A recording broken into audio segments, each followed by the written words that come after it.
ಬಾಗಲಕೋಟೆ ಜಿಲ್ಲೆಯ ಹುನಗುಂದ ನಗರದಲ್ಲಿ ಪಿಎಸ್ಐ ಕಪಾಳ ಮೋಕ್ಷ ಮಾಡಿದ ವಿಡಿಯೋ ಎಲ್ಲೆಡೆ ವೈರಲ್ ಆಗುತ್ತಿದೆ.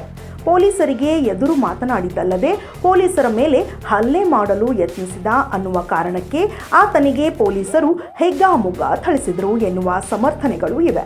ಆದರೆ ಅದೇ ದಿನ ಪೊಲೀಸರು ಸಿಕ್ಕವರ ಮೇಲೆ ಲಾಠಿ ಪ್ರಹಾರ ಮಾಡಿದ್ದಲ್ಲದೆ ಪೊಲೀಸರ ಹೊಡೆತಕ್ಕೆ ಮೂರ್ಛೆ ಹೋಗಿ ನೆಲಕ್ಕುರುಳಿದ ಘಟನೆಯ ಇನ್ನೊಂದು ವಿಡಿಯೋ ಈಗ ಲಭ್ಯವಾಗಿದೆ.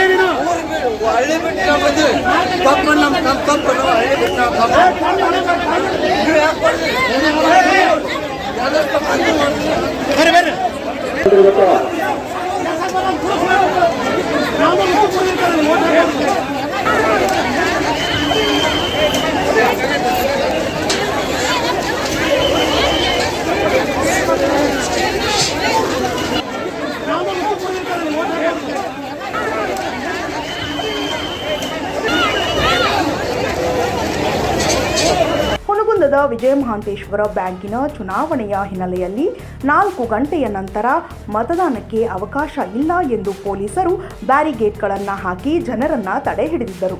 ಆಗ ದೂರದ ಹಳ್ಳಿಯಿಂದ ಮತ ಹಾಕಲು ಬಂದಿದ್ದೇನೆ, ನನ್ನನ್ನು ಒಳಗೆ ಬಿಡಿ ಎಂದು ಆತ ಪೊಲೀಸರೊಂದಿಗೆ ವಾಗ್ವಾದಕ್ಕೆ ಇಳಿದಿದ್ದ.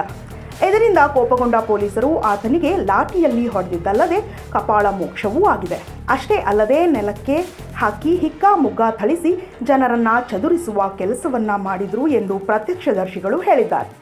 ನೂಕುನುಗ್ಗಲು ಗಲಾಟೆಗಳಾದರೆ ಪೊಲೀಸರು ಲಘು ಲಾಠಿ ಪ್ರಹಾರ ಮಾಡಿ ಜನರನ್ನ ಚದುರಿಸುವುದು ಅನಿವಾರ್ಯ.